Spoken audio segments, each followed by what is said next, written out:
Hello and welcome to the Truth from the Stand Deer Hunting Podcast. I'm your host, Clint Campbell, and you're listening to episode number 34. Today we are joined by Sam Soholt, photographer, public land bus driver, and all-around good guy. So tune in.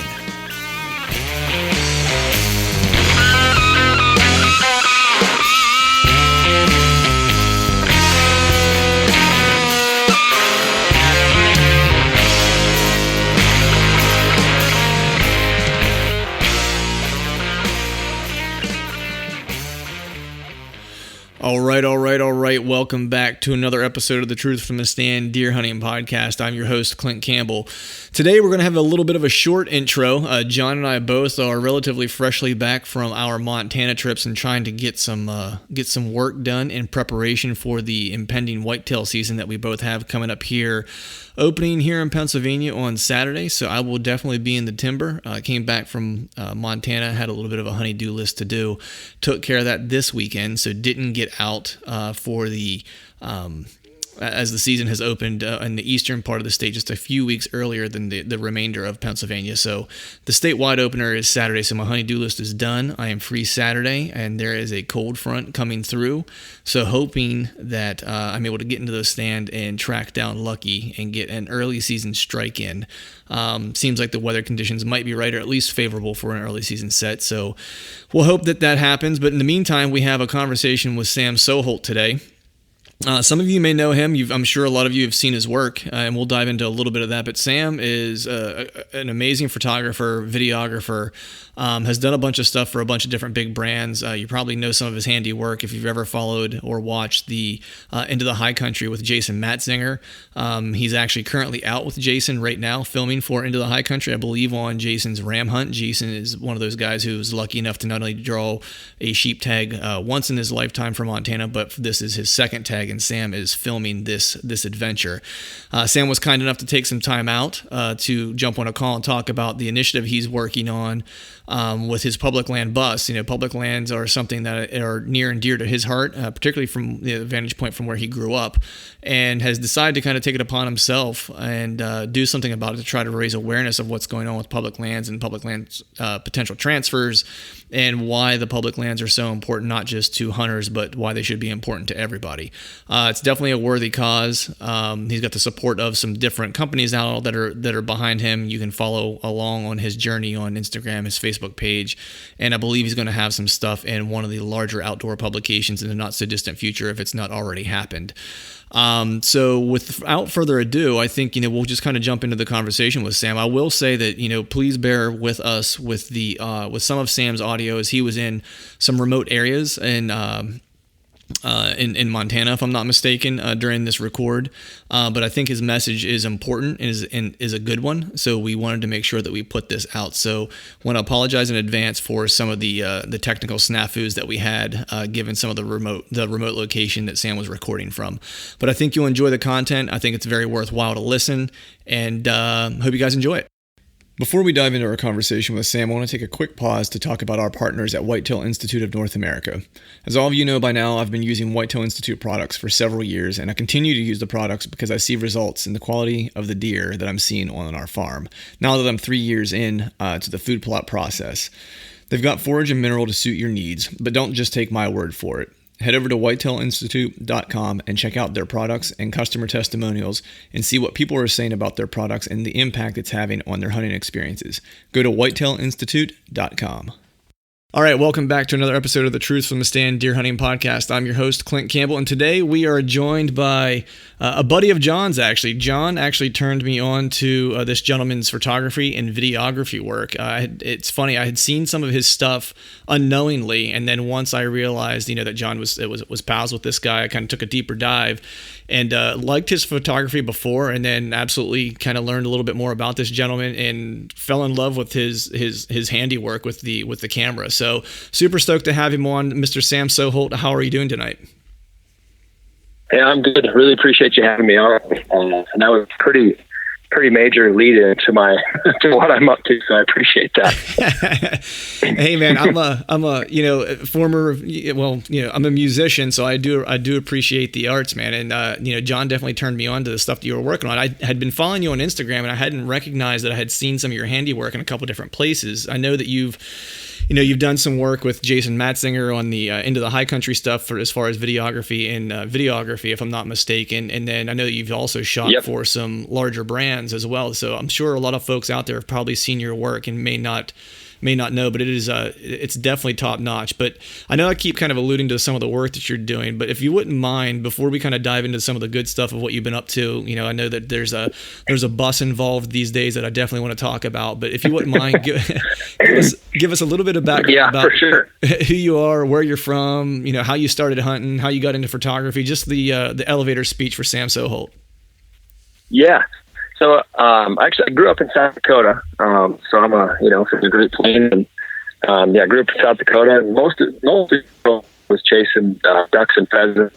Focused really hard on the waterfowl stuff, and always kind of had interest in all the camera stuff and filming, photography. Never really dove into it that hard.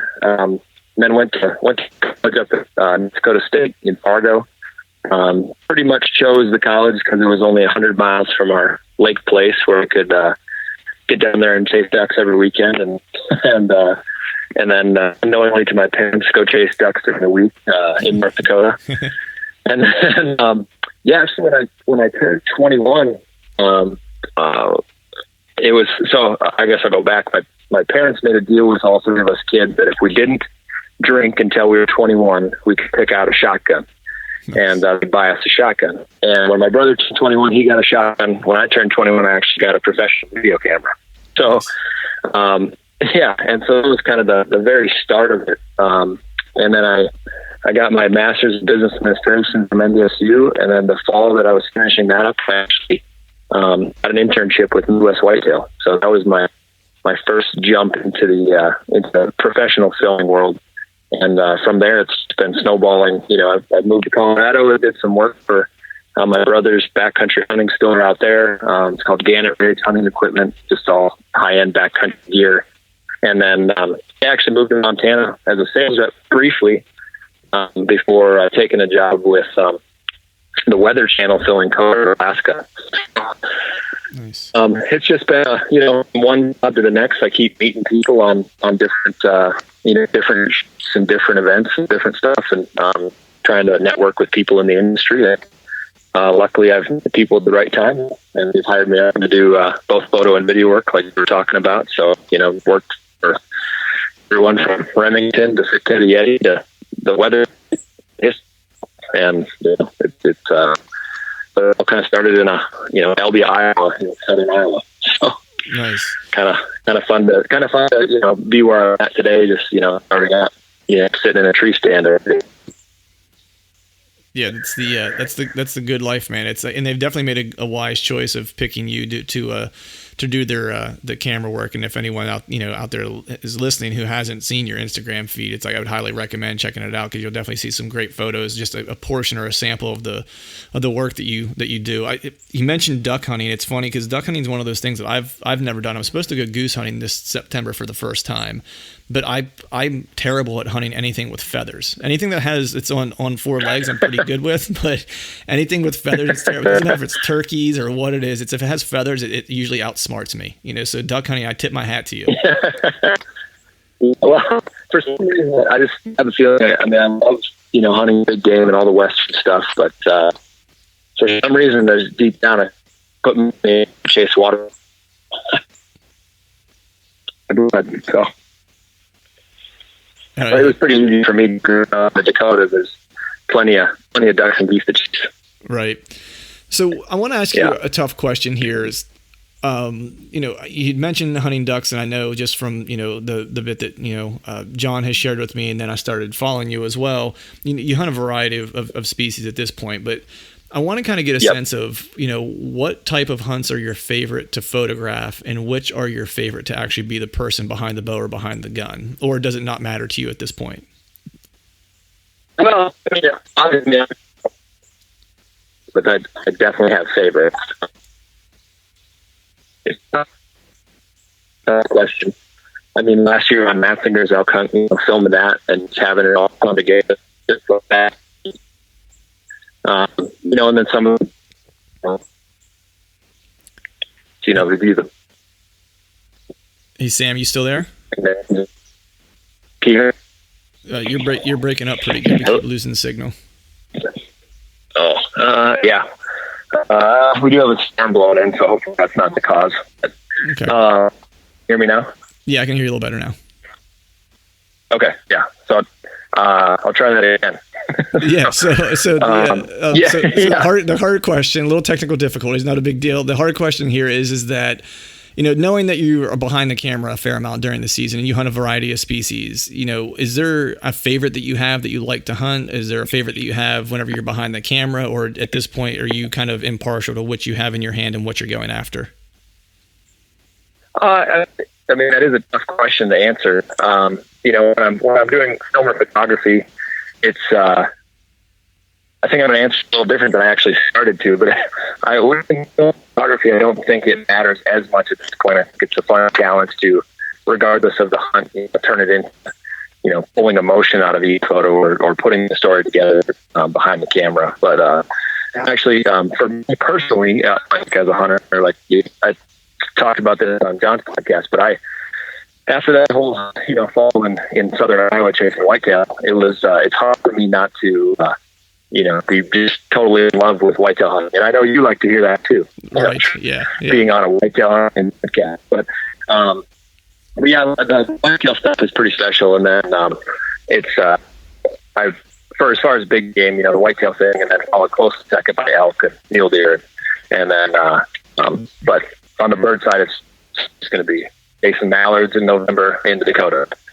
Right. So nice. I'm going to get my first, as you mentioned, it's a whitetail podcast, and I live in, what we'll call a whitetail world, if you will. And I'm doing my first elk hunt here, doing a backpack in canvas tent, 2 weeks, living in a tent in Montana here. In like 2 weeks I leave. So, nice. Yeah. Good for you. Yeah. So all public land, which I'm excited about. Got a buddy who lives in Montana. He works for the Forestry Service, if I'm not mistaken. He's a biologist, if I'm remembering correctly. He has a bunch of great spots he's been hunting over the course of the past several years and stuff like that. And so I finally got invited on the trip because he takes my cousin with him and another mutual friend of ours. And I finally got the ask of like, hey, you're really into hunting. Maybe you should come out and hunt elk with us. And he didn't finish the sentence before I said I'm in. Like, and that was just all there was. I'll be there. Yeah, I was like, cool. When do we leave? It's okay. He's like, do you need to ask your wife? I was like, no. We don't need to ask her. Just tell me when I need to leave. So I'm pretty stoked for that. So the other thing I wanted to ask you though is, do you feel like, because this is just one of those things where I have an interest in seeing what your answer is here.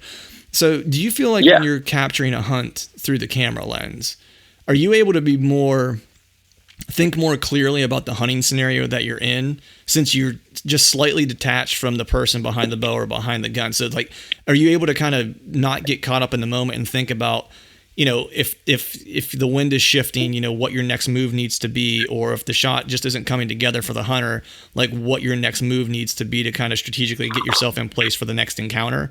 Or do you get caught up in that moment just the same as you would if you were the hunter?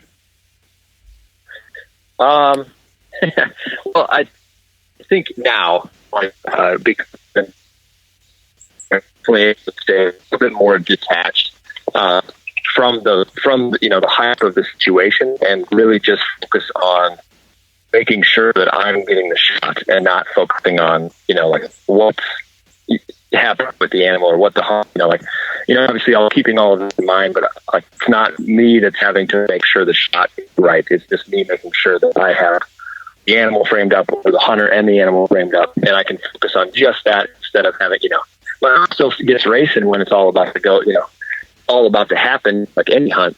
But I feel like I can keep a level of calmness to actually make sure I'm capturing what I need to be capturing when it needs to happen. Right. Yeah. Do you think so definitely can stay. Right. Do you think that presence of mind actually helps you and translates into when you are the hunter? Curious. Oh, I would like to think so, but I get pretty excited. So, yeah, it's when I'm up the bat on stuff. I feel like a lot of times I feel like I black out, and then when it's all said and done, I'm like, okay, that worked, or crap, that didn't work like the way I wanted it to. Just go into full, go into full fury mode, black button, just, So I would say I get way too excited when the opportunity is all going to happen the right way. Right. I think we were all kind of guilty of that. Speaking of excitement, John, yeah. I know you, especially when you see those whitetails rolling in, and you get pretty excited in the tree stand, if I'm not mistaken. Almost as excited as Sam does whenever he sees Tim Tams. Almost. And it's kind of one of those deals. He likes them a lot. Yeah. And my take on a lot of that stuff is, I think where Sam has so much talent is because he's been in those hunting situations before. So, he's able to react and having that anticipation, like knowing what's about to happen next, or what the hunter is about to do next. That's what I see. There's tons of talented photographers and videographers out there that, if they've never been in that hunting situation, it seems like they're playing catch up and they're filming the backside of a hunter's body instead of filming the front side and capturing that, excitement or dejection. It all depends on how it plays out.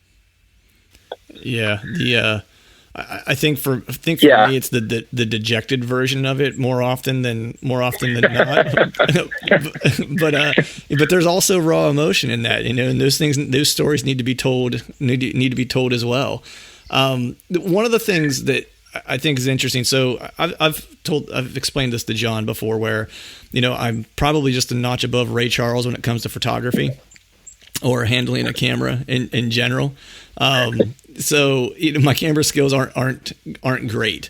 But I want to get a sense of, like, there's one thing to take great photos, right? And I always say that my wife has a pretty decent eye for a novice photographer. She likes to play around with photos, and she's pretty just good at it, just for a person who does it at home, right?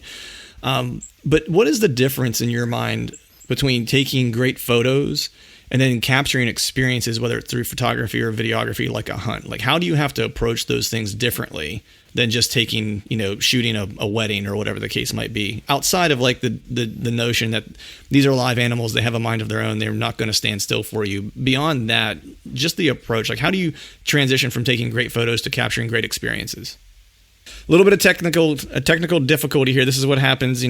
Sam is out in the mountains on a hunt, if I'm not mistaken, that we can talk about as well, with Jason Matzinger. Yep. If I'm not mistaken, you're going after some rams. So we're having some technical difficulties just in reception, but we'll bear with it. I wanted to ask you, as like kind of, I guess, of a follow up to the previous question, was, I had mentioned, to John in the past that I'm a notch above Ray Charles in terms of photography skills and camera skills. So to me, to see people who take great photos or great videography, it's one of those things. It's like watching a professional athlete, where you can't imagine how they capture some of this stuff, right? Or for the athletes, you can't imagine how they jump as high as they do and run as fast as they do. So to me, I'm always curious what it's like, or what the nuances are between taking great photos, right? So the person who has a photography gig that maybe they're doing a lot of wedding photography or whatever the case might be, and they might be a great photographer, right? But what's that difference between taking great photos and then being able to start to begin to capture amazing experiences like hunting and stuff like that? Beyond the animal aspect that you don't have control over, what's the approach? How is it different, and how do you make that transition from photography to capturing these experiences? I think John, said it a little bit before, just, because I've, basically been in the field my entire life, growing up, hunting and fishing and, being in the outdoors and seeing, how all of that stuff is supposed to go. And interest in cameras, I don't think it's, I think there's a lot of stuff in photography that you can learn, like the camera, the specifications of the camera, and, how to run ISO, shutter speed, and all that kind of stuff, and to pose big picture. But I think I feel like I'm fortunate to just have a good eye for photography, and people, like tell me that I have a good eye for photography, and I never really thought about it before, but, and I think that might be something that is harder to learn. And, seeing moments, either whether it's a hunt or whether it's a wedding or whether it's, on a fishing trip or whatever, and just seeing moments that actually, will capture the emotion of that experience at that time. And I feel like I've been lucky to be able to see those moments kind of like even before they're going to happen, like a certain person doing a certain thing on a hunt, and capturing that moment in a way that allows the person looking at it to feel like they're there or relate to that moment and be like, I know exactly what it's like.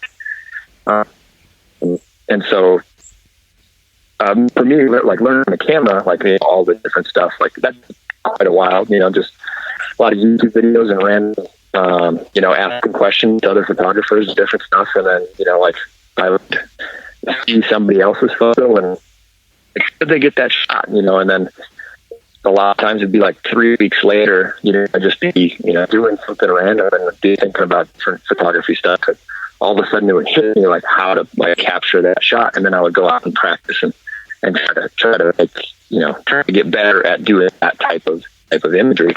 So I know it's a really long-winded way to your question, but I think some of it can be learned. And I think much anybody out there could become a good photographer, but I think there's a certain level of just needing to have that eye and being able to see the moments before they're going to happen to really take it to that next level. Right. I mean, that totally makes sense, because I think just from the only frame of reference I have from a creative perspective is music, and so it's one of those things where I've always kind of been an advocate for people who are in the creative space, that everyone has the ability to create, whether it's music, photography, or whatever the case might be. It's to me, it's always around you. You just have to be open enough to capture it and let it kind of use you as a conduit, right? And I think that's one level of creativeness, right? I think then exactly like you said, is if it's photography, it's having that innate eye, right, that you can't teach. Or, we just recently had Jimmy Herman on, who's an amazing guitar player and fiddle player, where it's he's a guy like that in music that just has that it factor. You know what I mean? Where it's it just seems it comes easy to him. He gets it. It just oozes out of him. You know what I mean? And that's just a different level, and not everyone is necessarily born with that. It doesn't mean you can't work yourself into being an excellent creative mind in whatever field it is, but you just may not have that same type of perspective that other person has, and be able to get to that place that they can so easily. So I think it's a really interesting way that you explained it. I'm always interested too, because to me, when I see things, because I started taking a camera into the woods and filming my whitetail hunts and stuff like that, and as if whitetail hunting isn't hard enough, I decided to try to solo film all my hunts, which 2 years running, yet to get a deer in frame that I've drawn back on. So we're still a work in progress. But I'm always interested to see, if your style or your approach is different based on the game that you're chasing. So, for example, I know you're out on elk hunts and stuff like that, and right now you're out on a sheep hunt. And so I'm curious, do you approach those two hunts differently? I'm assuming the terrain, of course, is a little bit different and stuff like that, and the time of year might be different. But do you have a different approach based on the animal that you're going after, or do you usually kind of have a similar approach and let the hunt kind of unfold and dictate how you need to shift and move? Well, I think any hunt that's on the ground, I think is going to be a very similar style for me. Going into it, whether it's elk or stock mule deer and all of that kind of stuff. I'm going to do a lot. It's from the photography standpoint, I'm going to do a lot more long lens compressed stuff where if guys get in on something, and then I'll do a stark difference in a lot of wide angle stuff, so it shows tells a lot of story in a single image. And kind of combine those two things. But, if I'm in a tree stand shooting photos, of my dad sitting in a tree stand, it's pretty hard to get, long lens photos unless you're shooting animals. But to get that human element, it's going to be a lot more wide angles and a lot more macro shots and stuff with all the little key details that happen like in a tree stand. So I definitely approach different hunts in different ways. Whether you're on it elevated, or, if you're sitting in a blind, or if you're stock, or if it's calling, or, you have to adjust a little bit. But I feel like I have, my own photography style. And I think regardless of the hunt, I put that twist on it. But yeah, I definitely adjust for each hunt. Right. So, like I mentioned, my skills are challenged with the camera. I'm kind of like Kobe Bryant. Maybe I'm a volume shooter, or Russell Westbrook from the Oklahoma City Thunder. I take a lot of shots, and just keep holding the trigger. That's right. It's like eventually something's going to work out. You know what I mean? It's like when I do, I'm like, look at that shot. I took, isn't that amazing? It was one of like 1,500. But it's still a good shot. So for those, I'll be honest, that's definitely how I started out. So, the volume is important right away. So, right. Okay. So at least I'm on the right path. But for people like me, or those who are starting out that, that maybe want to get more serious or whatever about their photography, do you have any kind of tips to kind of help set them on the right path to taking good outdoor photos or hunting experience photos? Is there something like, if there's like this rule of 3 things that if you do nothing else, you do these 3 things, you'll take decent photos? Is there anything like that you have? Oh, that's most time people ask me that question, and then I just start talking for way too long. So I'll try to condense it down. Like we just said, one of the biggest things that people just trying to get into it can do is just shoot all the time. It'll probably be going through your hunting partners, but just shoot more photos. Shoot a lot of photos, and then shoot an additional 20%. And don't just stand there and shoot everything like standing upright at eye level. Down, lay on your stomach, lay on your side, get back behind the tree and put stuff between you and the subject, just to tell a little bit more of the story. But just volume in the first place is a huge, is the best way to go.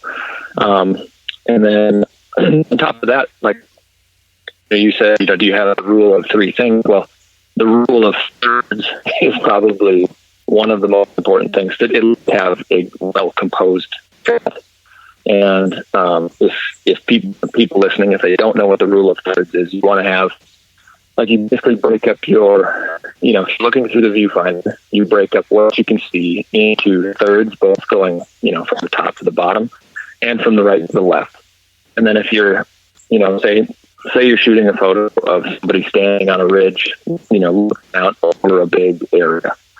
If they're looking, if you're looking at them and they're looking to the left, you want to have them in lower right third of the photo, because it shows what they're looking at, and it just composes the shot in a way where it tells the story of what's happening, rather than having the subject, center in the photo and just having it be very plain, flat, nothing really happening. The rule of thirds is a big one, and that goes for photography or, shooting people or, whatever it may be. You want to have whatever you're shooting, framed in, whatever third it would be, just to have the image have more information behind it rather than just a flat shot. Right. Yeah. And then, Go ahead.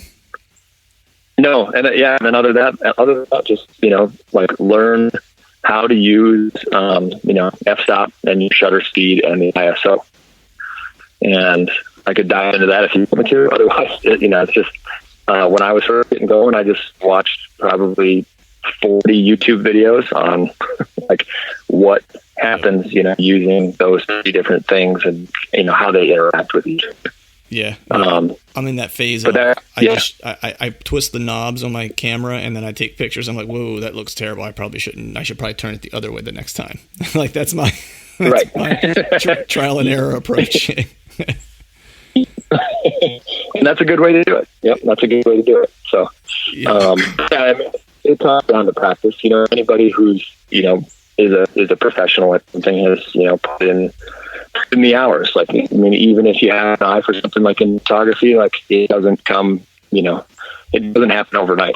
So, just shoot lots of photos, just go out there and, now that it's all, digital memory cards and stuff, turn up memory. And if you don't like the photo at the end, just delete it. Yeah, I hear that. It's like you're wasting a bunch of extra money on film. Right, exactly. It's like I have a hard drive full of just probably garbage. You know what I mean? But it's like I just keep stashing it away, stashing it away. Yep. I do have to do a purge at some point because it is getting slightly ridiculous. But I want to. Yeah, it's either purge or go buy more hard drives. Right, exactly. Well, I think my wife would vote for purge the hard drive because when she looks at what I'm shooting, she's like, I don't know why you shot this. She's like, this is awful. You just need to delete this whole thing. So, but John, I know you obviously are a guy who is what I'll call photo sophisticated and has skill in this area. Anything you want to add to this? Well, since we have a fellow sophisticate on the podcast, I don't feel so sophisticated. I've come a long way with photos, but I still don't, I'm still not on the level of Sam and guys like Jordan Gill and Drake and those guys. But recently in Montana, I got to pick Sam's brain a whole lot, and I got some advice, got some tips, picked up some stuff from him, and just watching what he was doing, and that was a huge learning curve. Like he mentioned those YouTube tutorials, and I've done the same thing. I've sat and watched those things, but you can learn so much more. I'm convinced, and Sam, you can feel free to comment that I think you can learn so much more watching somebody if you have that luxury. That if you can tag along with somebody and just see how they move around. And I think, and Sam touched on it, in volume of photos, a lot of times people just stand there and they've got the camera at eye level and they snap all their photos. And it's like, move around, get on the ground, go from this side, go from that side, shoot up, shoot down, And I think the constant movement and seeing how people move, you can learn a lot about composition and about what you're doing. And then by moving around, usually you're shooting into light or out of the light, and you're always adjusting, ISO and shutter speed and checking spot meter stuff. That I think that forces you to, learn a lot of your controls on your camera really fast. But one of the things I think a lot of listeners might want to know, Sam, is dive into your gear. Like what body are you running? What lenses do you take for a particular hunt like you're on right now? Yeah, I can do that.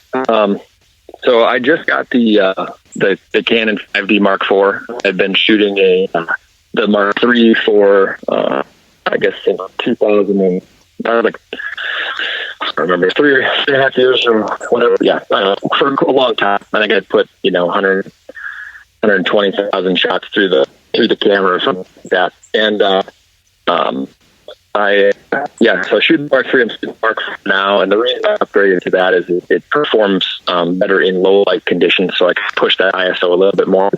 Still have very clear imagery in low light. Obviously hunting, you do a lot of low light. Whether it be deer hunting or elk hunting or whatever. So that has helped me a lot. And then I get the question a lot about like what camera should I get, what lenses should I get, and the majority of the time I carry 3 lenses. So on a hunt like I'm on right now, I'll carry a super wide angle. So I have a 14 millimeter broken on. It's a full manual lens. It was only $300, but it takes an excellent image, and it's a really cool perspective. They shoot in that wide angle. And then lens I use the majority of the time is going to be a workhorse lens. So I have a 24-105 L series lens, which comes with the kit if you buy a kit. And but it's an L series lens, and it's just an f4. But it's that range from 24-105. It's fairly wide. You don't start to get degrading qualities on the back side of the lens at 24 millimeters, and then you can reach out a little ways. And then I carry a 100 to 400 millimeter L series from Canon, just those long. So hunts, I'll swap out the 100 to 400 for a 70 to 200. because it is I have a lower f-stop on that 70-200, and it gives me a little bit more light and shooting in low light stuff. But yeah, I tell people they can usually get away with 3 lenses. That's a wide angle, a 24-105 or something similar, and then one telephoto. And with those 3, you can shoot 95% of the shots that I shoot on a daily basis. So while you're filming, are you also capturing audio at the same time, or when you're out on a hunt like you're out on now, do you have someone that's capturing audio, in isolation, or how does that usually work on these types of hunts?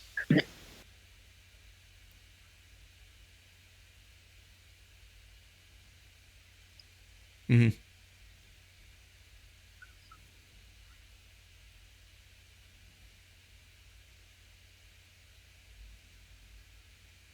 Mm-hmm.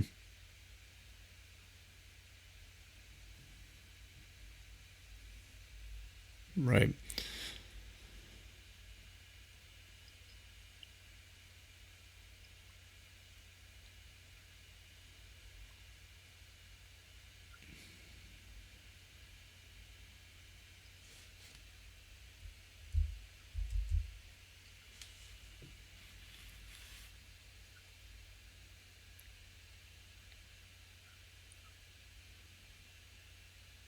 Nice.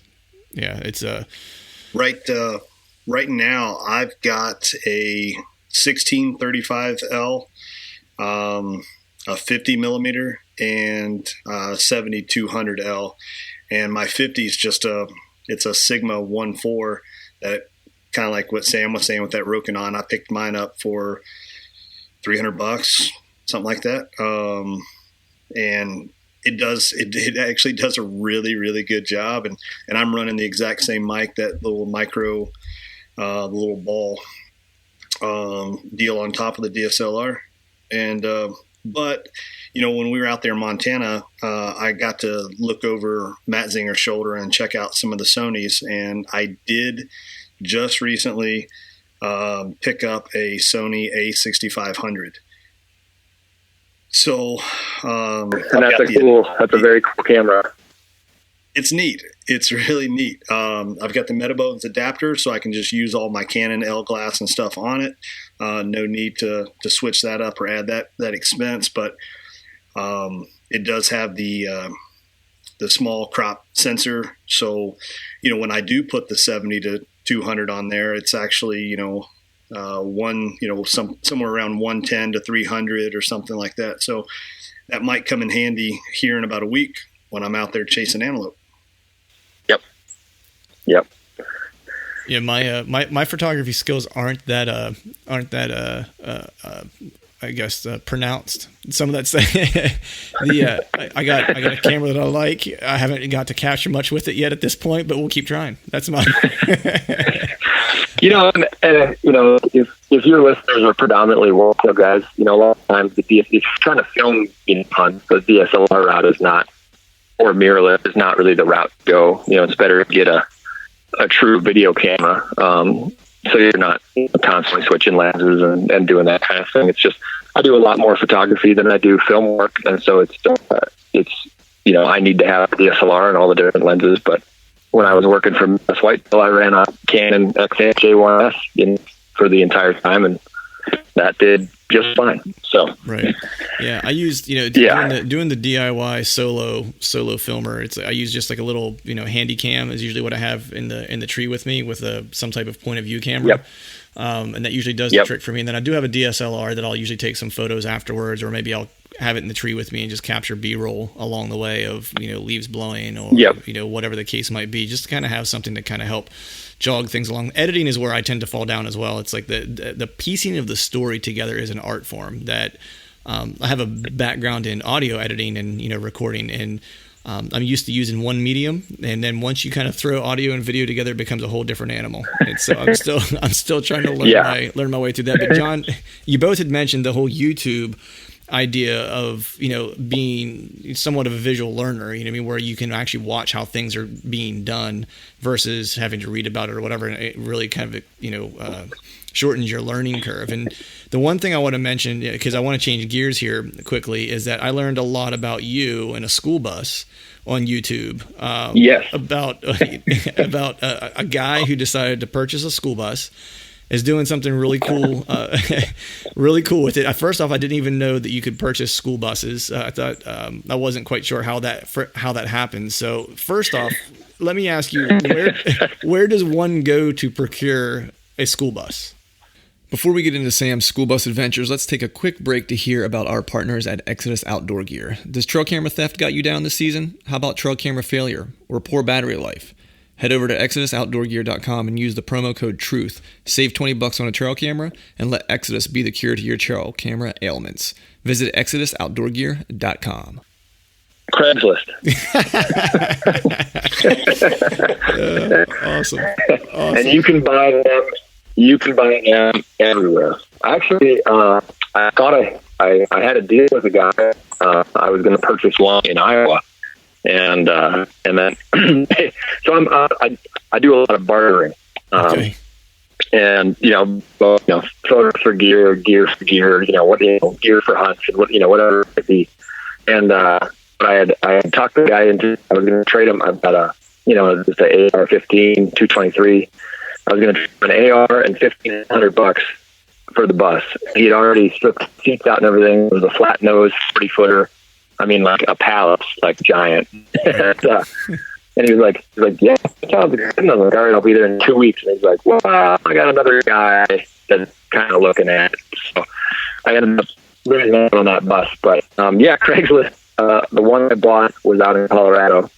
And my brother found it on Craigslist for me, actually, because he knew I was looking. And it had been run by the Fort Lupton School District. And then a guy and his uncle had bought it to rip the motor out and put it in one of their work trucks. And they didn't end up having to do that because the work truck motor ended up being an easier fix than they thought. And so they put it up for sale. And before they bought it, the school district had completely removed the motor and transmission. So I don't know how much money they spent on doing that. So I've got a school bus, 191,000 miles on the body, and now 21,000 miles on the rebuild. So nice. So I want to take a step back for a second. So you get this bus on Craigslist that was probably right next to like the Elvis toast that has an outline of Elvis burned into it. I'm imagining, right? I don't know if you've ever seen this. I want to talk about kind of like the origin of this project, because it's super cool. Like John first kind of explained it to me what you were doing, and I watched the videos that you had on YouTube of you pulling this bus together and stuff like that. And I just think it's a super cool concept, number one, and I think it's super cool that someone's doing this. So I watched the YouTube videos. You started making the modifications to the bus, so I have a sense of your commitment to like the public lands and what your initiative is. But for the folks out there listening that maybe haven't seen it, haven't heard what you're doing, can you give us a sense of what your motivation is for this project, this bus, and I guess kind of what it means? Yeah, for sure. So the purchasing a bus was not a good idea, but the whole concept behind what I want to do with the bus kind of came together last fall, and decided to buy the bus and then team up with, originally I was just going to team up with backcountry hunters and anglers to help share the story. But then I got in touch with Outdoor Life, and they're actually share the entire thing and what I'm up to. But so bought the bus, had decided to turn it into my rolling hunting shack. And, but the whole thing is based around doing a public land tour for the next year, and traveling around and hunting, fishing, camping, doing all of the things, recreation things on public land, and talking about all public lands transfer legislation that's trying to be passed. Right now, I haven't had a chance without service. I haven't had a chance to read the review that Ryan Zinke just put out about the national monuments. But for people that don't know what's going on, there's been a push to transfer federally managed public lands to the states.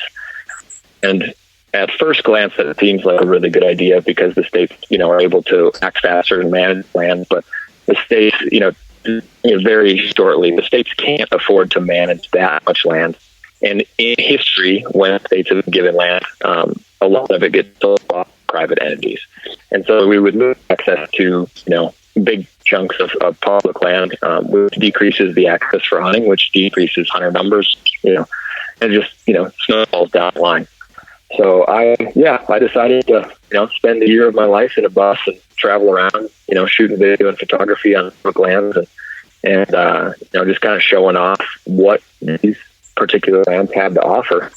And with any luck, I can, help raise awareness and have people join our organizations like Backcountry Hunters and Anglers or QDMA or Rocky Mountain Elk Foundation or anything like that to help fund the access for, outdoor recreation across the country. Right.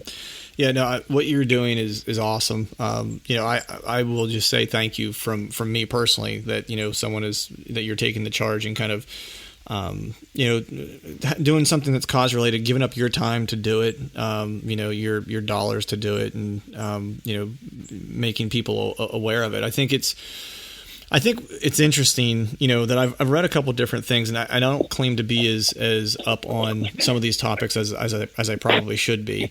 But one of the things I think that kind of discourages me the most is how the issue gets politicized to a degree, where you're either on the left side of the aisle or the right side of the aisle, and then you should be aligned with this, ideal of what public lands are, mean, and what should happen to them. And that to me is a dangerous place to be when you start making decisions about things that have such a vast impact beyond just today.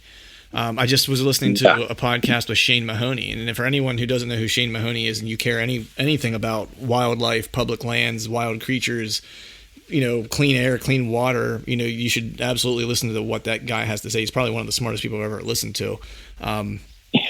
Incredible. Yeah, absolutely. And he talks about it a little bit about, the socio economic impact of these things as well. Cause I read at one point a couple weeks ago when they were talking about, I forget what piece of land it was or exactly what issue it was particularly, but the federal government was making a claim essentially that the reason they needed to sell these off or transfer these lands is because that they were basically going into that there was no revenue being generated by these lands, and that the way that the federal government looks at revenue from a public land perspective, and maybe this, so keep me honest here, what I gathered from it was they only look at revenue from public lands that is generated by natural resources.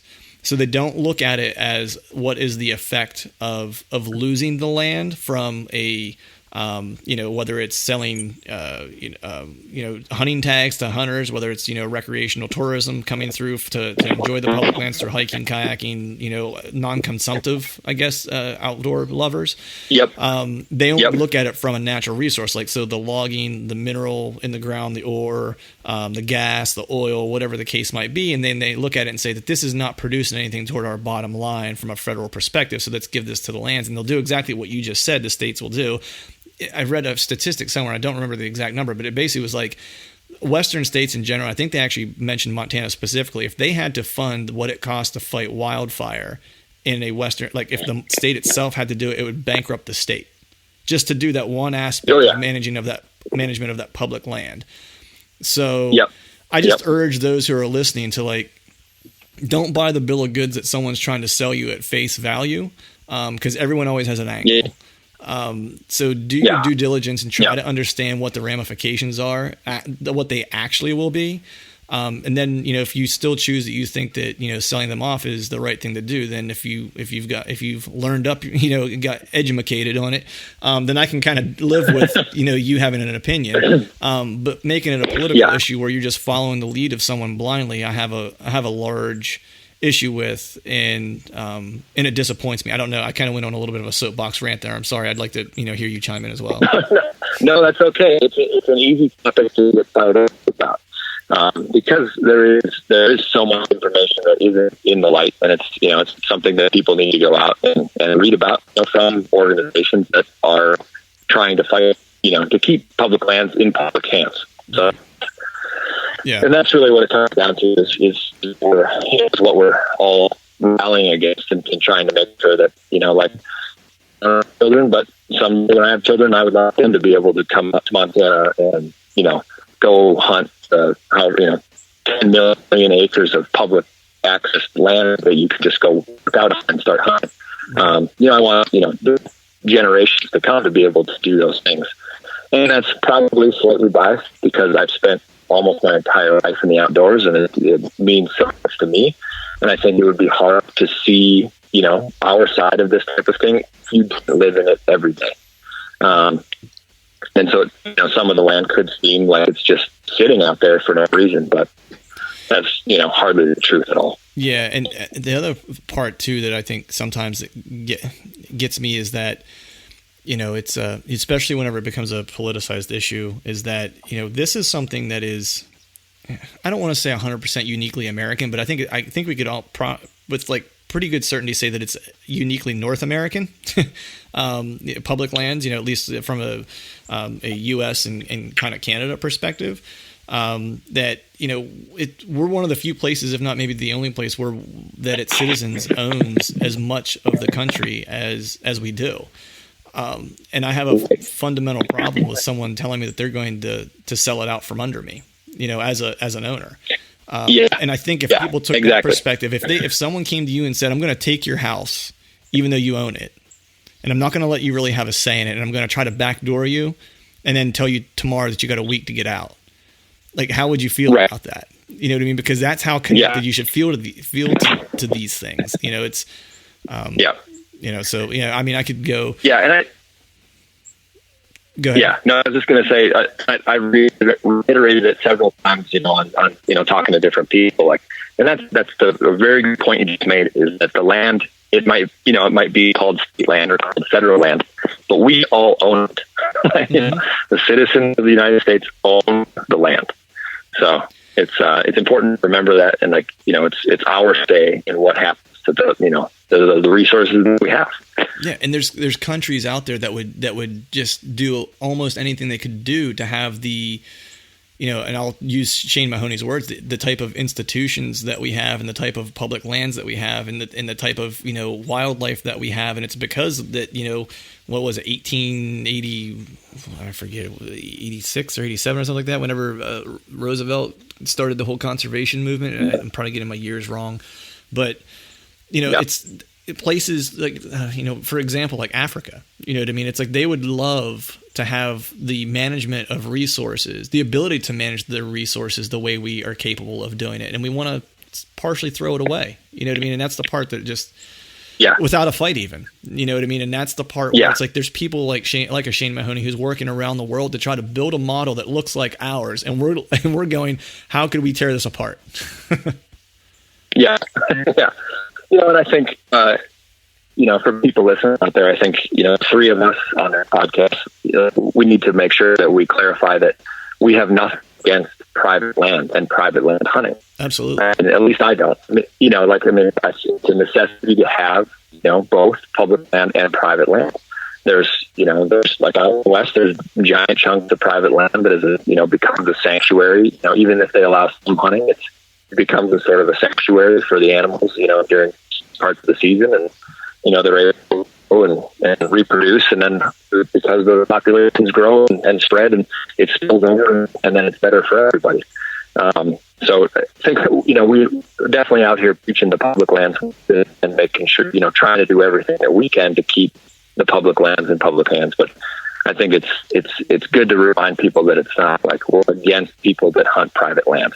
Yeah, 100%. Because I'm certainly the person that's hunted private land. I will continue to hunt private land, but the majority of what I do just happens to be on public, and it would, for me, it would be hard to see that, start to be lost. Yeah, no, I 100% agree with you. It's like I definitely, growing up in PA, we always had family land, and that's how I grew up hunting, was on family's, private land. So I absolutely echo what you said. It's not that private land is bad.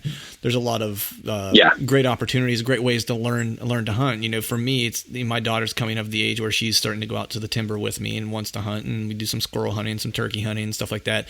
And it's nice to have private land so I can take her in a much more controlled environment to teach her. To where I know who's around, and I know that, where other people are stationed, so we know that we're safe, and, or where people are hunting, so I know that we're safe and stuff like that. And it's a nice controlled environment to let her kind of get her feet wet with it. You know what I mean? And so And I still hunt, our family farm to this day and enjoy it. But you bring up something interesting when you bring that up, because, my feeling is that on the East Coast, the public lands issued are talked about much, much less than in Western states. So like all my hunting buddies and stuff like that here on the East Coast, we will talk about hunting public land. But the whole notion or the idea of public lands possibly being transferred and what type of impact we would feel or how concerned we are with it really doesn't ever come up. And it seems like everyone views this more as a Western problem predominantly. What would you say to the whitetail hunter or the turkey hunter in Pennsylvania or Michigan? Why should he or she care about the issue if it's not something that they view as that's directly affecting them per se in their state that they hunt in? Yeah. Well, what was, to the guys out east that, have any ambition to, ever come west and hunt, I would say, yes, it is a bigger issue in the West because there is so much more, publicly held land out here. But, the guys that are ever thinking about coming out and doing a hunt out in the West, it would impact them, just because, like that big aspirational elk hunt or the big aspirational mule hunt or the moose hunt or the, whatever it might be. If that land goes to the wayside, like that's not even an option. It's not even a thing that you can fantasize about or think about. Like, one day I really want to go out west and do this hunt. It would just be like, with the lack of the access, it would be a harder thing for those people to just hop in the truck and go out and do. Yeah. Not to say it's impossible, knocking on doors, that kind of thing, but it does make it harder, and access to hunting, I think, is one of the bigger barriers for new hunters. Yeah. And then on the other side of it is, the economic impact as far as like the hunting industry goes and wildlife management and that kind of thing. I mean, the number of licenses that are sold and, to be able to go hunt public lands. I mean, all of those dollars go back to funding, management and wildlife management and lands management, and, doing all of these things that keep populations alive. And that would include whitetails back out east on the smaller chunks of public land that exist. And then, I don't know. I guess I don't know how many people are hunting the public land bases out east. I mean, I haven't spent a whole lot of time east of Mississippi, but I would imagine that, say tomorrow, like all of the public land hunting places are closed. I think there's, would end up being a lot more competition for those, farms and places that, people private land hunt. I feel like there would be a lot more competition from the people that used to hunt public land, but now have to go knock on doors that, you might be knocking on, or, somebody and your buddies might be knocking on. Right. I think so. I was just going to say, for me, I think the one thing that you mentioned where, like the hunt that I'm going to do here in 2 weeks wouldn't be possible without public land. It's like the knocking on doors. Yeah. I know, you mentioned that's a possibility, but for me, living where I live in Pennsylvania, it's like me going out and making a special trip, a flight to Montana, because I can't drive it, just for like a quick turnaround to go knock on some doors. Yeah, you can't run out for a weekend. Right. You know what I mean? It makes it nearly impossible to do that. And so then your only other options is now and these all have a place in the hunting ecosystem. But for me, I'm not really a guy who wants to or is willing to shell out a certain amount of money to go with an outfitter, and that's something that I just doesn't interest me a lot.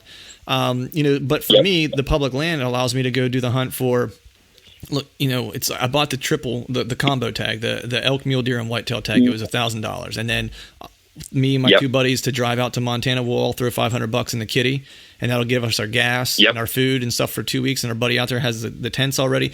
So it's like the three of us are basically going to go do that hunt for 2 weeks for $1,500.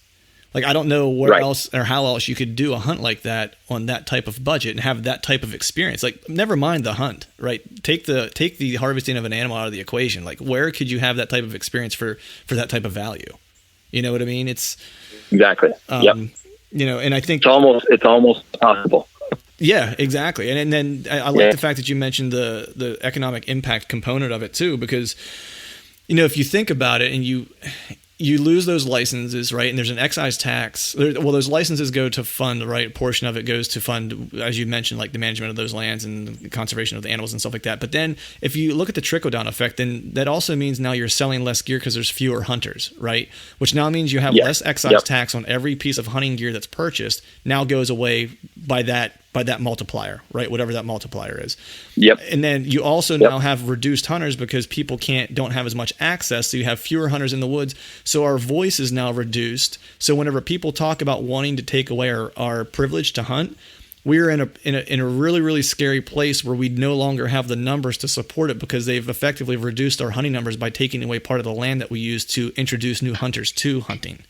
So exactly. It's a trickle down effect. It's very scary, and that's the reason why I think people in the East should be concerned. It's not so much about the land in the East per se.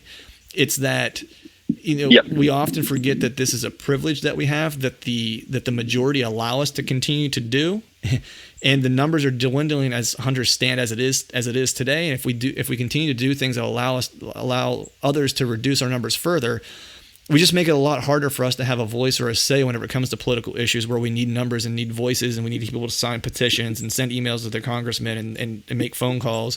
And now you've removed that element of the process. And we've done it to ourselves to a degree.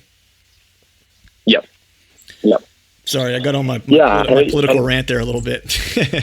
No, that's an absolute, great point. We don't have not a very big percentage of the country in general that hunt.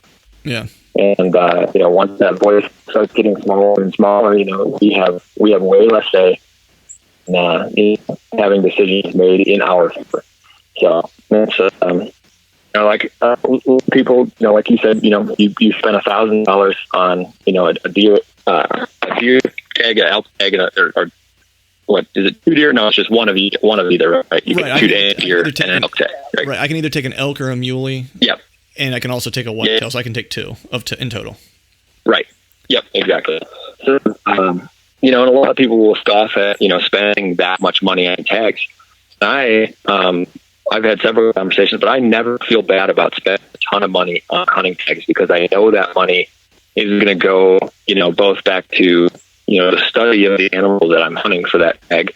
And it's also going to go help pay for a person's job, the biologist or the game warden or the, whoever it might be that's, protecting, and watching over that land and that herd. Mm-hmm. And, it's going to go, it's going to go do all of these great things. I mean, just purchasing a hunting tag is an act of conservation in itself. Right.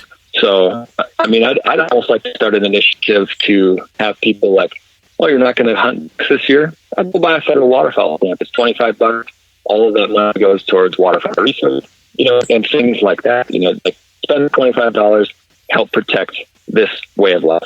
Yeah. It's, I never feel bad about spending a bunch of money on hunting tags because I know all of that goes toward protecting exactly what I'm doing right now. Right, exactly. And look, I've spent more on worse. You know what I mean? It's like oh yeah, exactly. Yeah, I've spent a lot of money on dumber things. Yeah, I look at my youth and I'm like, man, there were some bad decisions back then that cost me probably $1,000. Moving on to happier conversations, I'll get out of my soapbox mode here because I'm sure people will probably tired of hearing me scream about these things. But I want to ask both of us, or the three of us, not the both of us. I want to ask the three of us this question, and Sam, we'll start with you.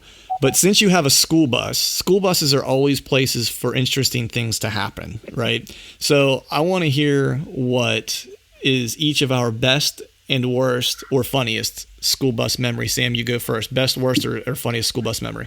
I'll probably say the worst memory I've ever had on a school bus was I was at a summer camp. I can almost smell it. Out of the summer camp, it's just hot, and you're on the bus. I think I know. And a kid in the back threw up in the aisle. Oh man! And it was.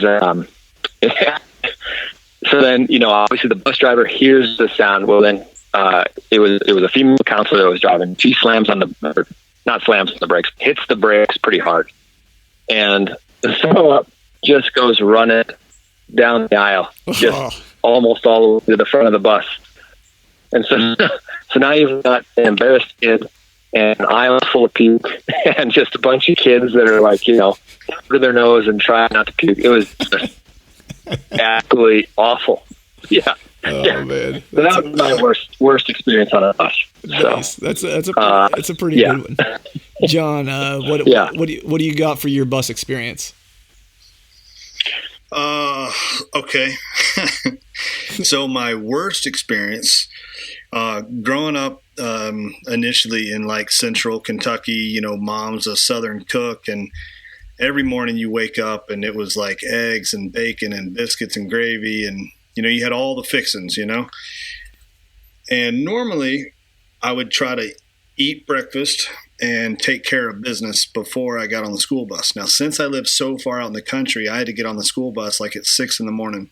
Mm-hmm. So I was had overslept a little bit and crammed my food in and ran up the driveway, got on the school bus, and we get about halfway to school, and it hits me like I got to drop a deuce. And it's going to happen now. Like there's no waiting. There's no, like I'm going to think of something else. And so at one of the stops, I went up to the bus driver, and her name was Mary, bus number 106. I said, Mary, like, I got to go. I got to go number 2, like really, really bad. So fortunately, we're out in the country, and I had to get off the school bus and, go behind a tree. But that was my worst experience. Best experience was also being on the school bus at 6 a.m. It's still dark, and there was a cute girl that I got to sit next to, and I think that's when I discovered female anatomy.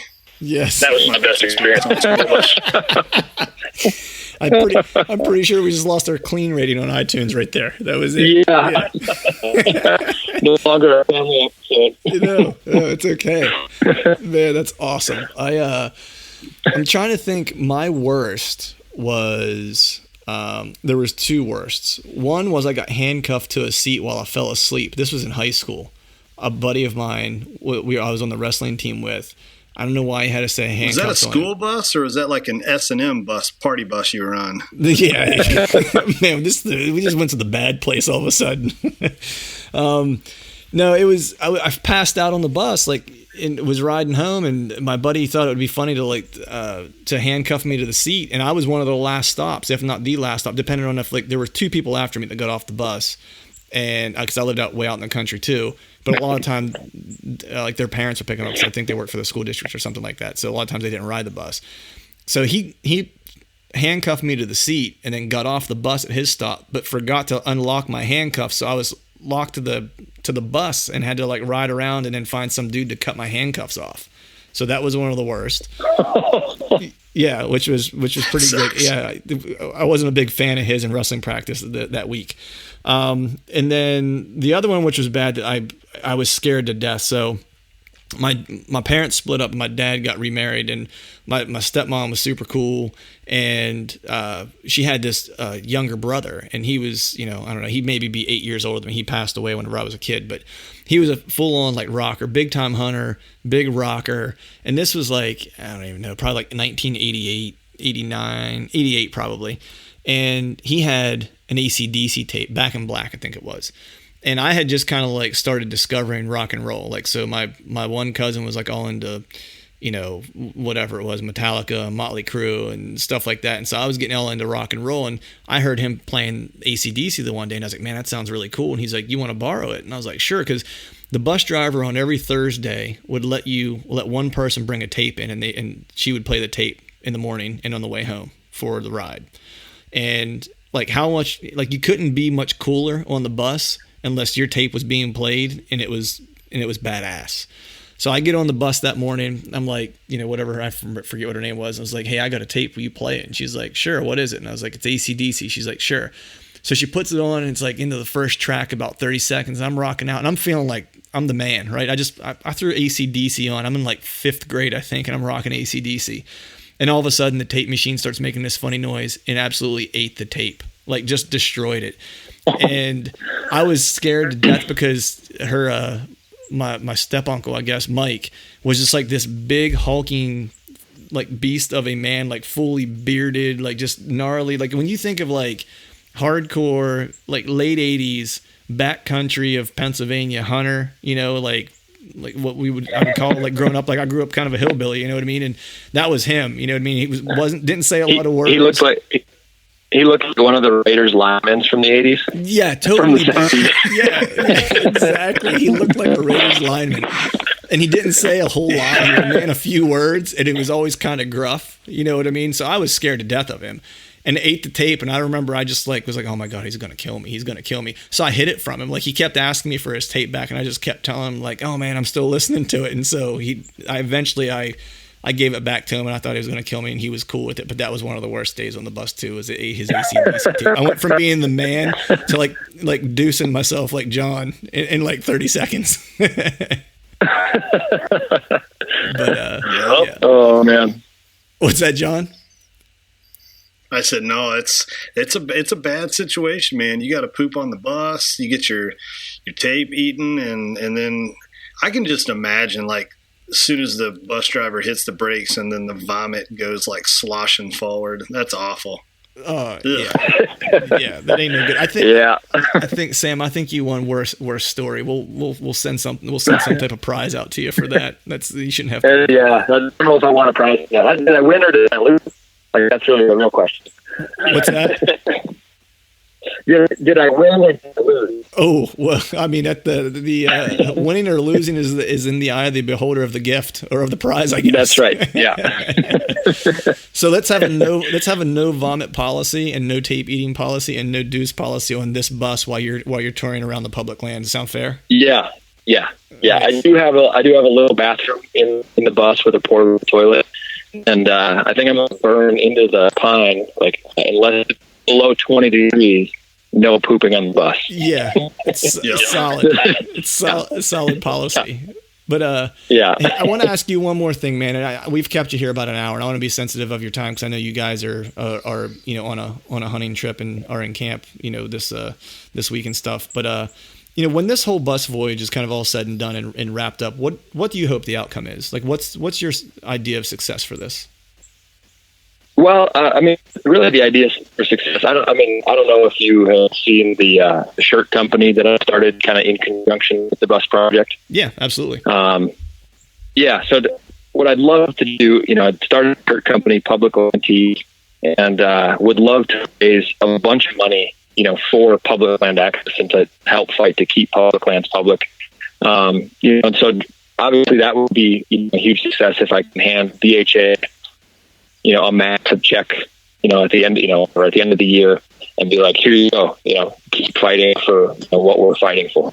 You know, that would be a big success. And then just, I think I'm really going to try to toe that line.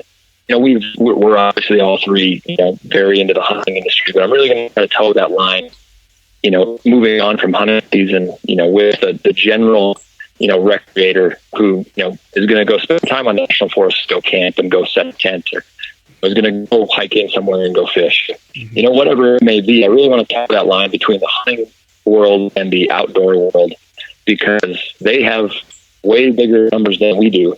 And if we can all fight this thing together, you know, not just hunters rallying together, but all people who enjoy these lands, if we can all fight together, you know, and if I can create a little bit more of a voice to help keep all of this, you know, the way it is, or, you know, even better managed than it is currently, that would be a success.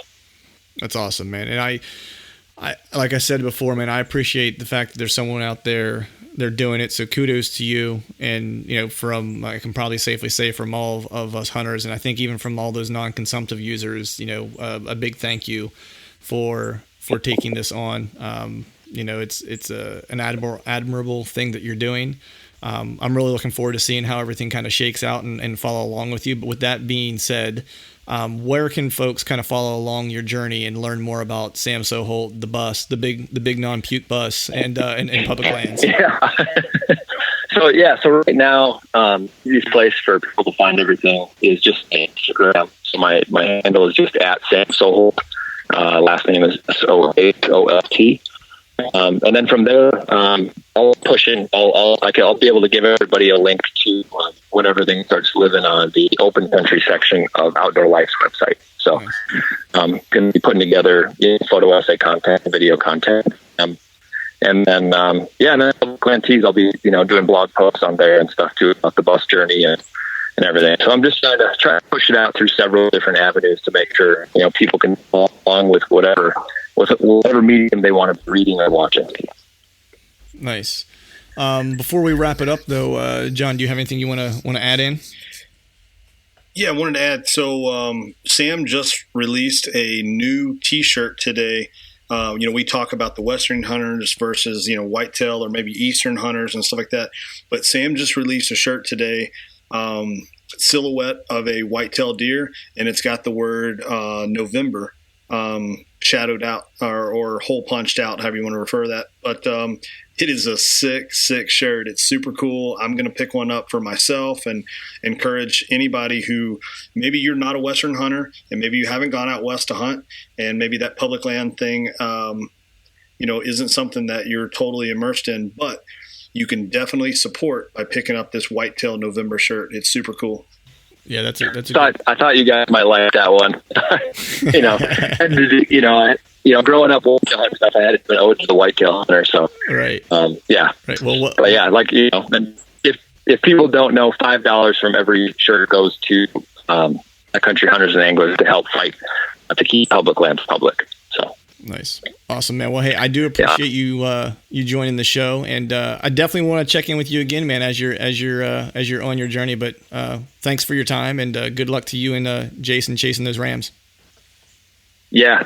Really, really appreciate you having me on the show, and look forward to doing it again. All right, folks, that is a wrap for today's show. I want to thank Sam for joining us. Be sure to head over to Sam's Facebook and Instagram pages and give him a follow to keep up with his public land bus adventures. Also, be sure to stop by the publiclandtees.com and pick up a shirt to support public lands. $5 for every shirt sold goes towards supporting public lands. I'll place all the links for those social properties and the website in the blog post show notes. Most importantly, I want to take a moment to thank all of you for tuning in and giving us part of your day. And also for those of us about to rock, good luck here in the next few days. If you're opening on the 30th, if you're already out in the timber, I hope that the stud you've been watching all summer passes by your tree stand. Also, if you wouldn't mind, head over to iTunes and leave us a 5-star iTunes rating. That would be awesome. We'd be very much appreciative of that. And be sure to hit the iTunes subscribe button while you're there so you don't miss any of the upcoming episodes.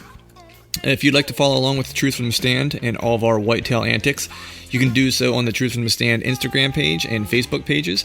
And if you'd like to get involved in the show and have John and I or a guest answer your questions, or if you'd just like to recommend a topic for discussion, email me your suggestions at truthfromthestand@gmail.com, or you can click the email button on our Instagram account and leave us a message.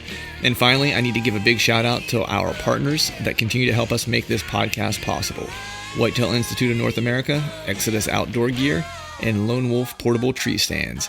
And until next time, we'll see y'all.